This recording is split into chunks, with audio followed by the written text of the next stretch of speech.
Hello, welcome to Comcast Newsmakers. I'm Ellie Pai Hong. 70% of people with disabilities are unemployed and 30% of veterans have no jobs. But there's a wonderful organization trying to change those numbers. We have with us Martha Youngers-White. She is Senior Vice President of Employment and Rehabilitation at Chicago Lighthouse.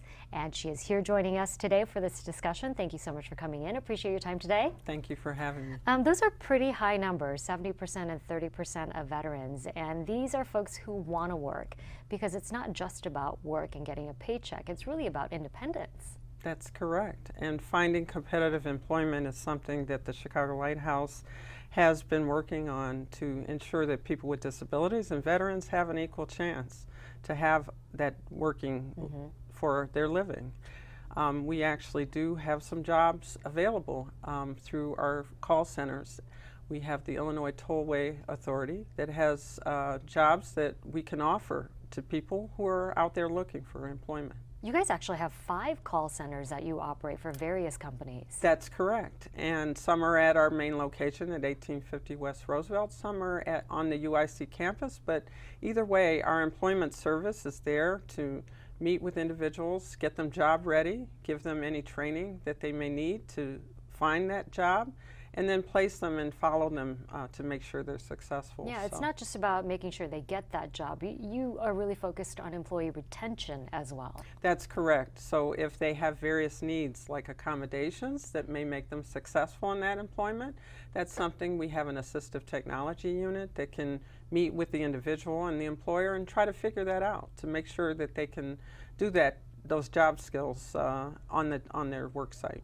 I know you operate these 5 call centers and actually do the day-to-day operations of that, but you also work with companies who are interested in hiring folks with disabilities and veterans, and you really walk them through the process, because some companies may not know exactly what's necessary to do that.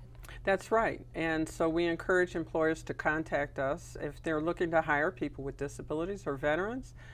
We can work with them one-on-one and get them qualified candidates that meet their needs at their workplace, and then see what they might need on the job to make sure that they have what can make them successful. Yeah, you really do walk hand in hand with these companies, because you want to see the companies successful. You want to see them hiring great employees, and you want to see these employees stay on for a long period of time. That's correct. And we have been successful in working with some of the major companies in terms of making sure that the job candidates get the competitive employment and earn a living.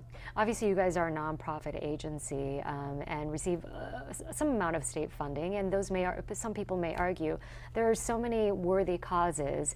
Why should we help out this organization as opposed to another? Well, I think because of our track record, our reputation, I believe we've been very successful in getting people placed.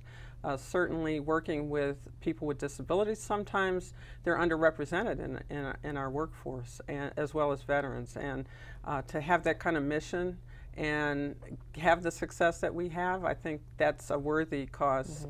Certainly the Chicago Lighthouse values that. And once they get those jobs, they become taxpayers. That's correct. And they can move into independent lives in their communities, be voting members, tax-paying members. I mean, certainly, I think we look at the whole individual to make sure that they are successful. Wonderful work that you do. Martha, thanks so much for coming in. Appreciate your time today. Thank you. Appreciate it. The website, real quick, for more information is chicagolighthouse.org. I'm Ellie Pai Hong. Thank you so much for joining us.